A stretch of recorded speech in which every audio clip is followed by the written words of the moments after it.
Me llamo Tomás, no porque importe, sino porque durante mucho tiempo pensé que mi nombre era lo único que realmente me pertenecía.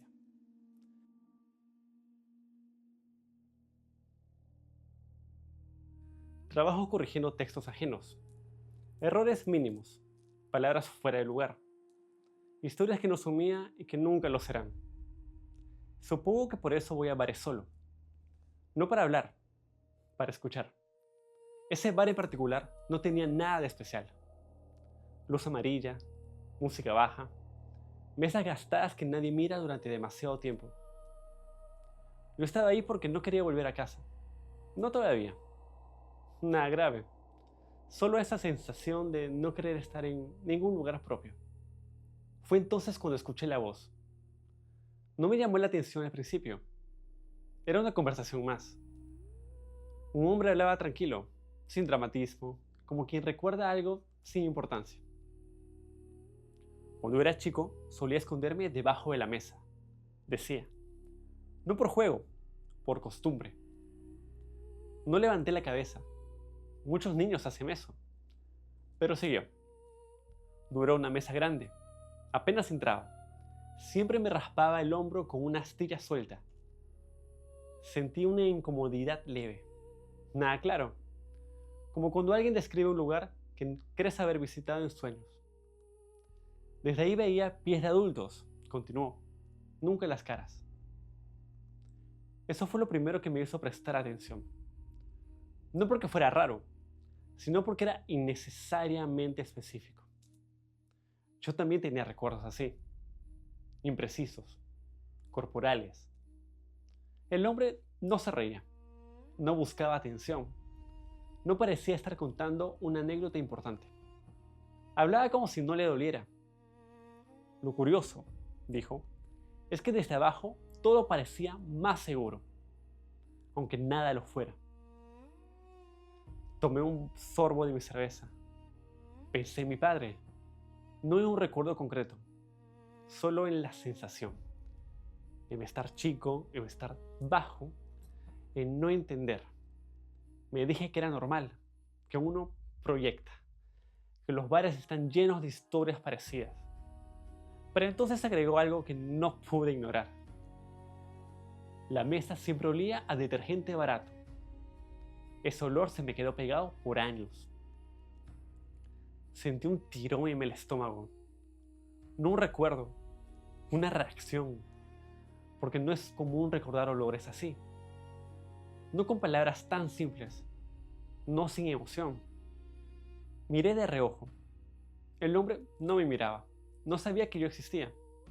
Hablaba como alguien frente a él, alguien que asentía sin demasiado interés. Eso me tranquilizó.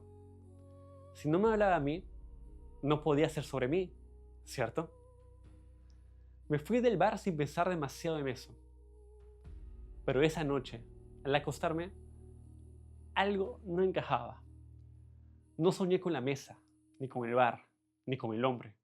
Soñé con estar chico y no saber si ese recuerdo era realmente mío. Volví al bar una semana después. No porque quisiera comprobar algo. Eso me lo repetí varias veces. Volví porque era cómodo, porque nadie me conocía ahí, porque podía sentarme en la misma mesa sin que eso significara algo. Él estaba ahí otra vez, no en la misma mesa, no con la misma persona. Eso me tranquilizó. Hablaba igual, con ese tono neutro, casi clínico, como si leyera en voz alta algo que no le pertenecía del todo. Esta vez lo escuché decir. Había un pasillo largo, siempre parecía más largo de noche. Sentí una presión en la nuca. No miré, no todavía. El foco parpadeaba, continuó. No se apagaba del todo. Eso era peor. Tomé aire. Los pasillos largos existen. Los focos que parpadean también. No tenía derecho a apropiarme de eso. Pero entonces dijo, contaba las baldosas para no pensar en lo que venía después. Ahí sentí algo más claro. No un recuerdo, una anticipación. Esa sensación infantil de saber que algo va a pasar, pero no tener palabras para nombrarlo. Me levanté antes de que terminara de hablar. Esa noche revisé fotos viejas. No buscaba algo en concreto, solo buscaba confirmación. No encontré nada. Eso fue peor. 2 días después, lo escuché de nuevo. No en un bar, en una cafetería pequeña, cerca a donde trabajo. Yo estaba esperando mi pedido cuando lo oí decir desde una mesa del fondo. Nunca fue el golpe el que más dolió, fue el sonido después. Me quedé quieto. No había énfasis, no había drama, solo constatación. Ese silencio corto, agregó, como si el mundo durara un segundo antes de seguir. Sentí náuseas, no porque recordara algo, sino porque mi cuerpo reaccionó antes que mi cabeza. Me fui sin el café. Empecé a evitar lugares, no a él, a mí, a mis propios pensamientos, porque cada vez que intentaba reconstruir mi infancia, algo se me escapaba, como si los recuerdos estuvieran mal ordenados, no borrados, solo fuera de lugar. Y entonces entendí lo más inquietante hasta el momento. No era que él contara recuerdos idénticos a los míos, era que hablaba con la misma lógica interna con las que yo lo recordaba.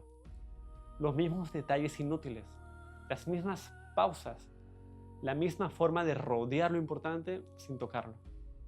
Como si hubiera aprendido a recordar, igual que yo. ¿No les pasa que a veces tienen recuerdos que no son suyos? ¿O estos se transforman por los nuevos conocimientos y recuerdos emocionales que construyen con los años? ¿Qué realmente nos sucedió? ¿Cómo lo recordamos? ¿Los detalles son nuestros? No los seguí de inmediato. Primero pensaba estar seguro de que no estaba exagerando, de que no estaba armando una historia donde no la había. Pero entonces dijo un nombre, no completo, solo el nombre. A los 15, Martín dejó de hablarme de un día para otro. Sentí un golpe seco en el pecho. Martín no era un nombre común en mi vida. No era un amigo más. Era ese amigo, el que desapareció sin explicación, el que nunca volví a nombrar en voz alta, porque implicaba admitir que algo se había roto. El hombre seguía hablando tranquilo. No fue una pelea, fue peor. Fue no saber qué había hecho mal. Apreté la mandíbula. No podía ser coincidencia. No así. Fue en septiembre, agregó. Todavía hacía calor. Esa noche llegué a casa y revisé algo que no había tocado en años. Mi viejo correo. Busqué el último mensaje de Martín. Fecha 17 de septiembre. Me quedé mirando la pantalla mucho tiempo. No porque confirmara algo, sino porque alguien más lo sabía. Empecé a hacerlo después de eso. No como en las películas, no con paranoia. Solo caminando detrás. Lo vi salir de la cafetería, cruzar 2 calles y entrar a una librería de libros usados. Esperé. Desde una estantería lo escuché decir. El primer beso fue incómodo, más por vergüenza que por torpeza. Cerré los ojos. Fue a un parque chico, cerca del colegio. Había una banca verde despintada. Ese parque existía. Esa banca también existía. Y nadie más sabía que yo había odiado ese beso. Que me había sentido observado, fuera de lugar. Esa noche no dormí, dijo. No por emoción, por culpa. Me apoyé contra el estante. No porque estaba mirando, no me estaba hablando. Eso lo hacía peor. Lo seguí otra vez, días después. Esta vez habló de mí a los 20.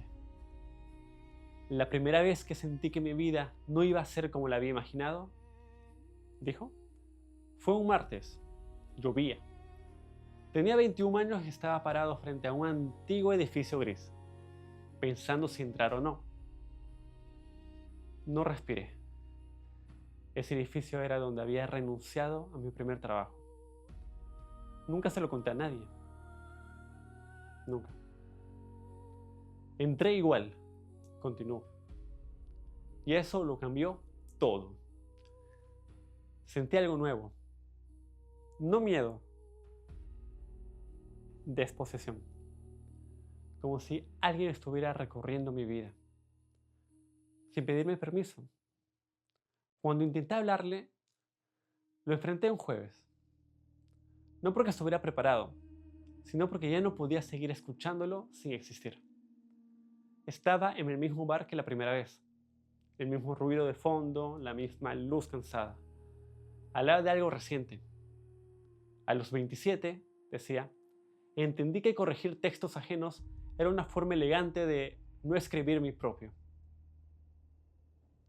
Se me secó la boca. Ese no era un recuerdo viejo. Ese era mi presente. Me acerqué antes de pensarlo. Perdón, dije. Disculpa, ¿estás hablando de mí? Se giró despacio. Su cara no dijo nada. No sorpresa, no culpa, ni siquiera reconocimiento. Solo una leve incomodidad social. Como si yo fuera alguien que interrumpe una conversación ajena. No, respondió. Estoy hablando de mí.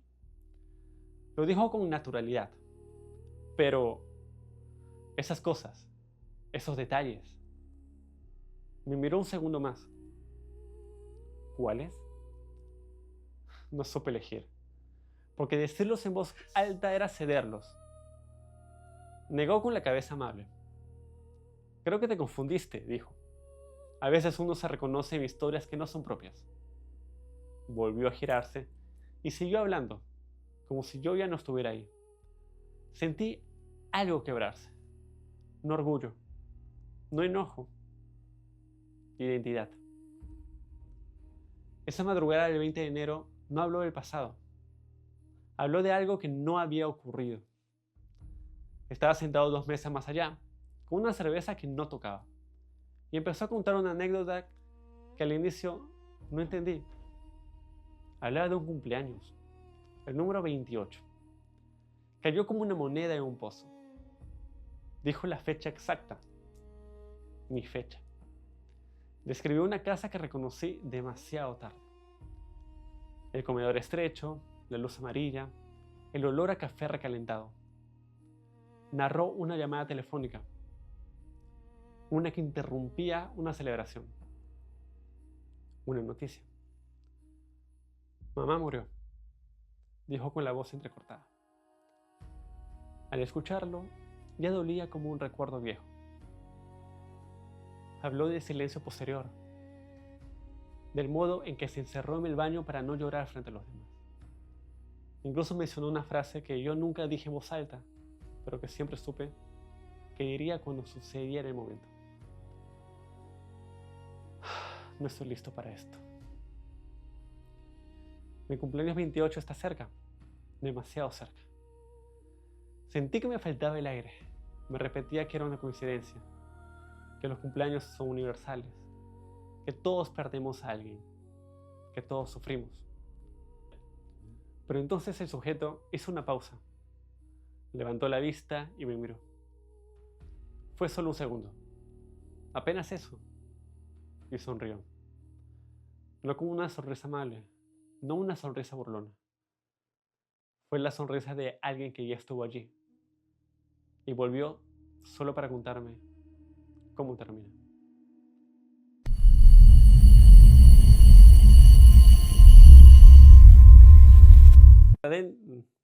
Me gustó cómo iba. Ibas bien, sí. Sí. 1, 2. Hola, soy André Hidalgo y quiero agradecerte por haber llegado hasta acá y darte la bienvenida a este canal. Te invito a suscribirte para que no te pierdas más historias como esta cada semana. Interactúa en todas las redes sociales posibles y sé bienvenido. Así que cierra la puerta y suscríbete.